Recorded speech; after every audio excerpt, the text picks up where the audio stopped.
जो भी बाढ़ प्रभावित, जल प्रभाव प्रभावित क्षेत्र है उनमें मुआवजा घोषित किया जाए। जहां किसानों की जगह है वहां 50,000 रुपये प्रति एकड़ के हिसाब से मुआवजा दिया जाए, और बाकी किसी का घर अगर प्रभावित हुआ है या कोई इंडस्ट्री प्रभावित हुई है, दुकान प्रभावित हुई है, इसका असेसमेंट कराकर उनको सरकार की तरफ से घोषित कोई पैकेज, रिलीफ पैकेज हो, ये हमारी पहली मांग है। हमारी दूसरी मांग है कि तुरंत जल निकासी के लिए जो भी प्रबंध किए जाने चाहिए, जिसमें चाहे पंप सेट्स की आवश्यकता हो, चाहे पाइप्स की आवश्यकता हो, चाहे बिजली के एडॉक कनेक्शंस देने की बात हो, एक युद्ध स्तर पे मॉनिटरिंग के साथ ये सारी कार्रवाई की जाए।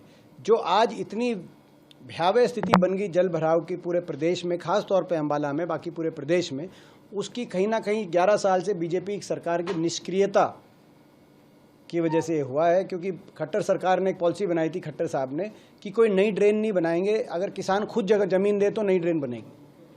अब वो खुद सहमति हो नहीं पाती गांव में, और उस वजह से 11 साल से ना तो कोई ड्रेन बनी, ना कोई सिंचाई की नहर बनी।